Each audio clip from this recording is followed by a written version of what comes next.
Three adults found alive in a suburban basement, but with the minds of toddlers. No screams, no signs of struggle, just silence and a locked steel door. What kind of man erases people without laying a hand on them? It was not the smell of decay that struck the officers first, but the silence. A silence so dense it felt manufactured. Behind the final steel-reinforced door in the basement of house number 47, beneath a manicured lawn and a white fence in Silver Spring, Maryland, there was a space that had not seen natural light in years. The walls were lined with industrial-grade insulation. The floor, scrubbed meticulously, still bore the faint discoloration of fluids long since dried. The air was heavy with the scent of chemical solvents, ammonia, and something organic, older, more primal. The room was divided into compartments by clear acrylic barriers. Inside each section sat an adult human, physically intact but mentally fractured. Their eyes, when they blinked, did not seem to register the presence of the officers. One man, estimated to be in his 30s, sat cross-legged, humming rhythmically as he rolled a plastic ball between his palms. A woman, younger, had drawn erratic shapes with crayons on the wall.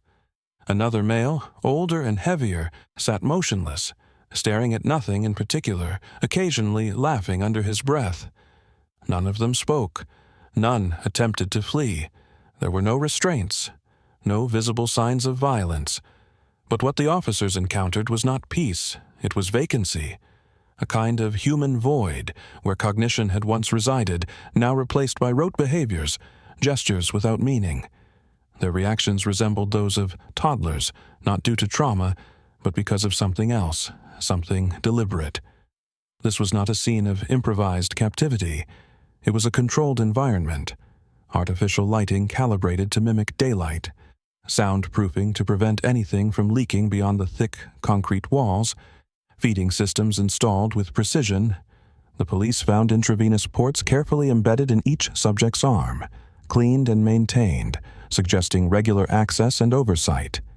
The door leading in bore a complex locking system requiring biometric and electronic clearance. No one stumbled into this setup. It had been built, thoughtfully, systematically. The room adjacent to the holding cells functioned as a laboratory, not a makeshift operation, but a fully equipped facility with refrigeration units, monitors, chemical storage, and shelves stacked with handwritten notebooks. Diagrams of neurological pathways, dosage calculations, and progress charts, each labeled with a subject number, not a name. The handwriting was neat, almost obsessive. One note, left open beside a vial, read, "Stage 2, regression successful. Subject no longer recognizes self." This level of organization, planning, and restraint indicates a cognitive offender. The perpetrator was not driven by chaos, but by method. He had a goal, a structure, and a timeline. From the equipment used to the consistency of the data collected, it was evident that the person behind this was highly intelligent, with access to advanced medical knowledge and resources. Every aspect of the space suggested long-term experimentation, not impulsive harm. What unsettled the forensic team the most wasn't the technology or even the state of the victims, but the absence of struggle. No claw marks, no broken restraints, only compliance. Or something worse, conditioning. Behavioral regression doesn't happen overnight.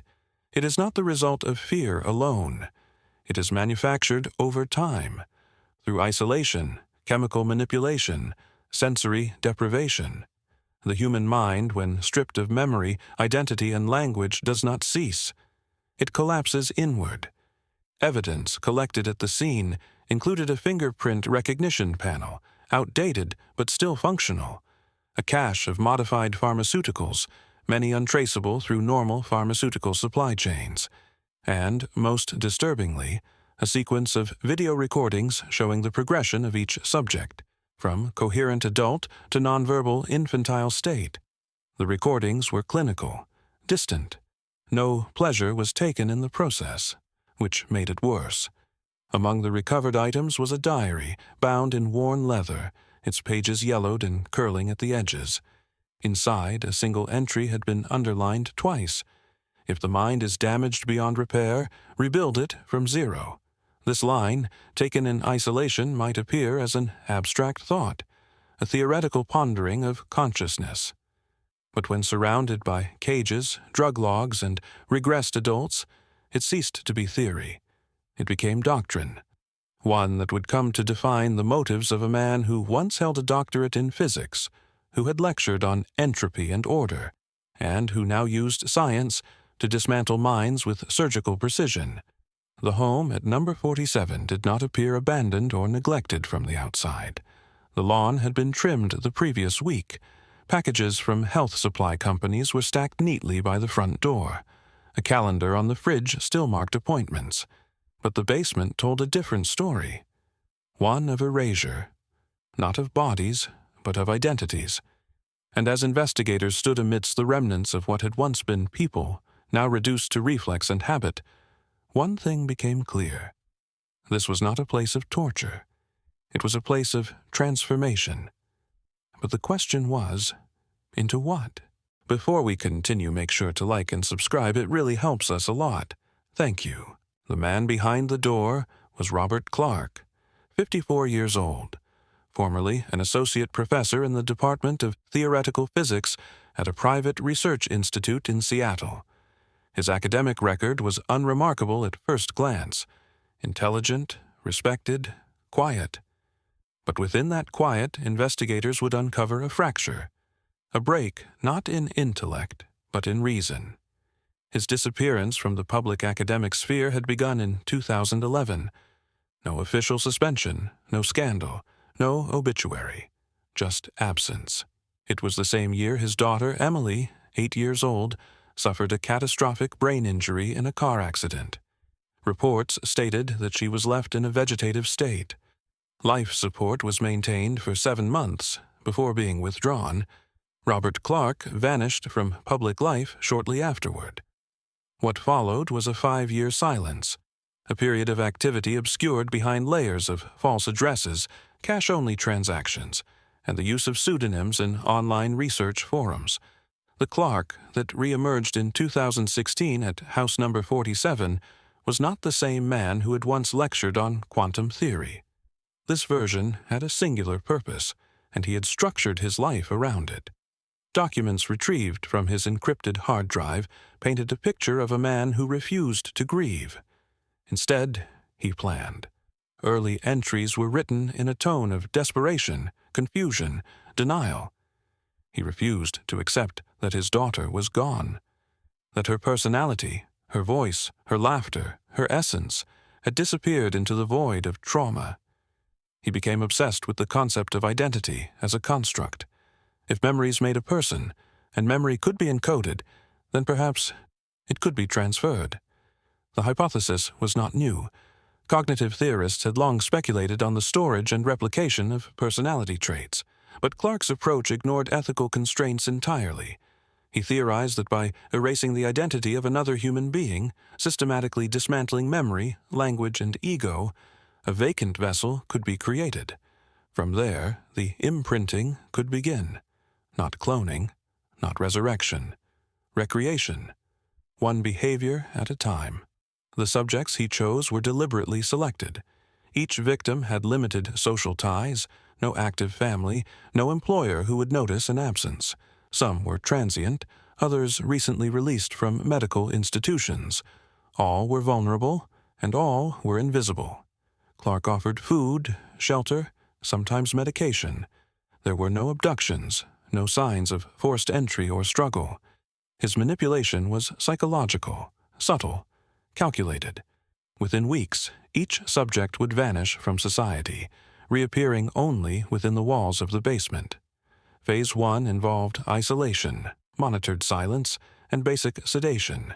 Phase 2 escalated into pharmaceutical regression, experimental compounds derived from discontinued psychiatric drugs, sometimes blended with altered neurotransmitter inhibitors. The results were consistent. Cognitive decline began within 6 days. By day 21, most subjects had lost the ability to recall their own names. By day 40, motor skills regressed to that of a toddler. Clark recorded everything: audio logs, biometric scans, EEG patterns.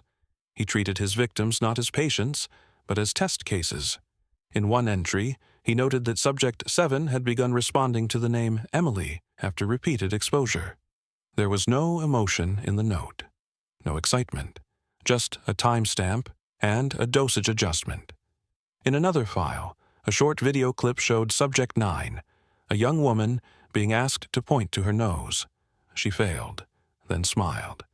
The expression was empty, but Clark called it progress. No screams were heard in the neighborhood, no calls for help. Clark's house was silent by design. The acoustic dampening installed throughout the lower floor absorbed even the most primal sounds. To the outside world, he was a quiet man, sometimes seen unloading boxes of lab supplies or tending to his backyard with mechanical precision. But inside, he was not killing. He was unraveling. Piece by piece, he stripped away the parts of his subjects that made them who they were. And in their place, he tried to build something else. Something he could recognize. Something that might smile the way Emily once did. His method was not born of madness in the traditional sense. It was logic pushed beyond humanity. A refusal to accept that death is irreversible. In Clark's mind, memory was nothing more than data, personality, an interface, and the human brain, an adaptable processor waiting to be rewritten.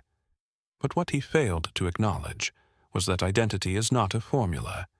It is not a series of inputs and outputs. It is forged through experience, pain, joy, memory, all of which he had erased.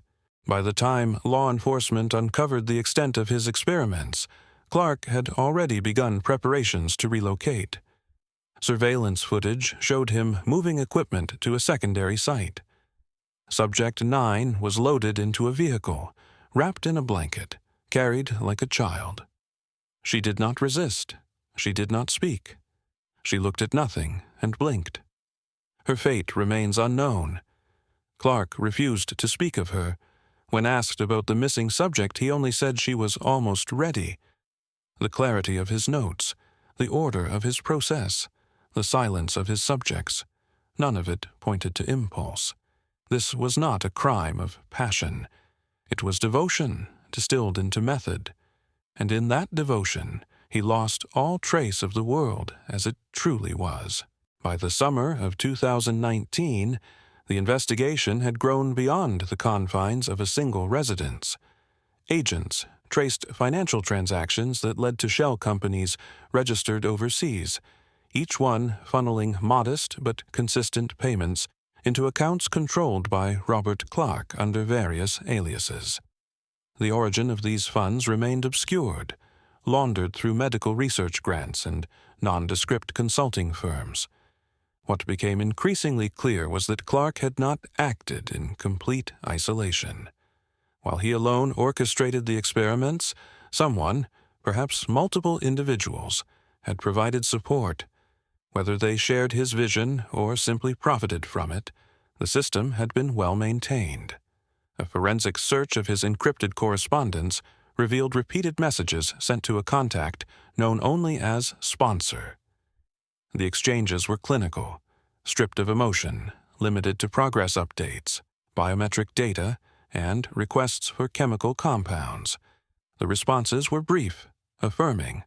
On more than one occasion, they included new formulations, compounds untraceable through legal pharmaceutical channels.